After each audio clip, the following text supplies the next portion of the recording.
Selamat datang kembali di pembahasan kita. Kali ini kita mau kupas tuntas soal sarana dan prasarana pendidikan nih, berdasarkan materi yang sudah Anda siapkan.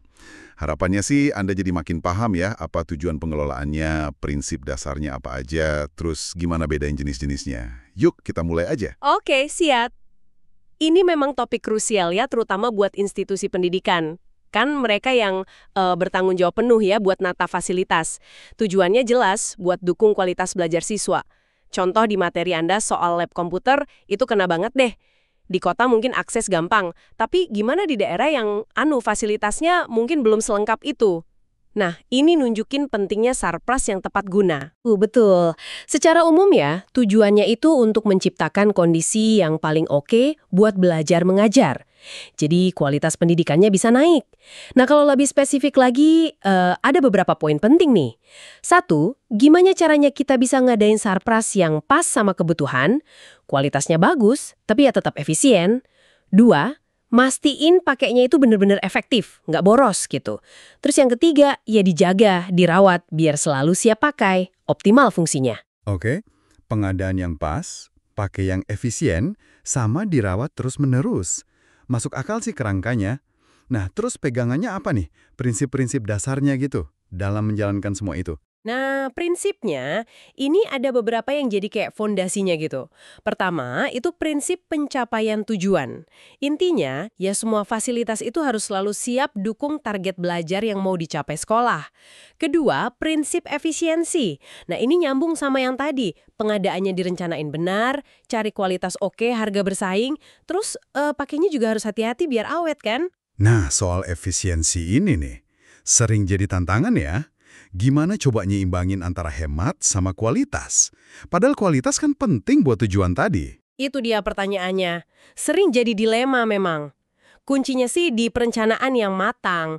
Kita harus lihat kebutuhan jangka panjang, bukan cuma harga murah sekarang aja. Ini juga nyambung ke prinsip berikutnya, prinsip administratif. Semuanya kudu tertib, ikut aturan administrasi yang ada, inventarisnya jelas gitu. Terus ada lagi prinsip kejelasan tanggung jawab. Harus jelas siapa pegang apa, siapa tanggung jawab apa.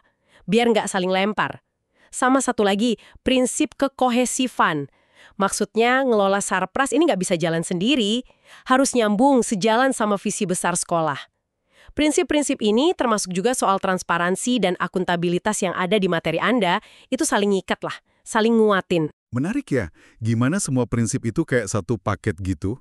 Oke, biar bisa kelola sesuai prinsip tadi, kita kan perlu paham dulu nih, apa aja yang dikelola? Istilah sarana sama prasarana ini kadang masih suka bikin bingung. Bisa dijelasin nggak bedanya apa sih? Nah, iya, sering banget ketuker. Gampangnya gini, Sar. Sarana itu lebih ke perlengkapan yang dipakai langsung buat belajar dan gampang dipindah-pindah. Contohnya ya kayak perabot, meja kursi, terus alat-alat pendidikan kayak mikroskop, alat peraga, media kayak komputer, proyektor, buku juga masuk sarana. Intinya yang langsung dipakai buat kegiatan belajar mengajar itu. Nah, kalau prasarana, itu lebih ke fasilitas fisik dasarnya yang bikin kegiatan sekolah bisa jalan tapi nggak dipakai langsung di dalam kelas saat belajar. Sifatnya cenderung netep, susah dipindahin. Contohnya ya lahan sekolah, gedung, ruang kelasnya itu sendiri, perpus, lab, kantor, UKS, musola, lapangan, toilet. Tanpa ini semua ya sekolah nggak bisa beroperasi kan? Oke. Jadi bedanya di fungsi langsung buat belajar sama bisa dipindah atau enggak ya. Sarana itu alatnya, prasarana itu kayak rumahnya gitu ya, pendukung utamanya. Terus kalau prasarana itu sendiri, ada pengelompokannya lagi nggak? Ada. Biasanya dikelompokin berdasarkan fungsinya juga dalam proses belajar mengajar atau PBM. Ada prasarana yang langsung dipakai buat PBM, contohnya ya ruang kelas, perpus, lab itu tadi. Terus ada juga yang nggak langsung dipakai buat PBM, tapi penting buat dukung kegiatan sekolah. Kayak ruang guru, ruang TU, kantin, jalan di area sekolah, UKS.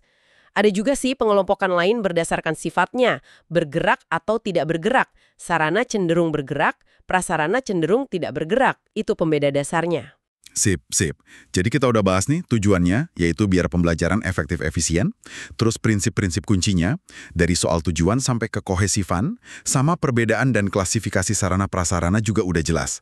Nah kalau gitu, artinya apa nih semua ini buat Anda yang dengerin, yang mungkin terjun di dunia pendidikan? Ya, intinya gini, ngelola sarana prasarana itu bukan cuma soal nyatet barang masuk keluar. Ini tuh kerjaan strategis banget buat bikin lingkungan belajar yang enak dan bisa ngikutin zaman. Balik lagi ke contoh lab komputer tadi, atau tantangan zaman sekarang lah. Pertanyaan buat Anda renungkan nih, gimana caranya institusi Anda bisa mastiin fasilitasnya itu nggak cuma standar aja, tapi juga bisa adaptasi sama kebutuhan belajar sekarang dan nanti. Termasuk buat dukung pendidikan inklusif, kan itu juga disinggung ya. Seberapa jauh sih inovasi bisa main peran di sini? Dalam perencanaan, pengelolaan sarpras, biar makin pas guna dan relevan ke depan. Itu mungkin yang perlu kita pikirkan bersama.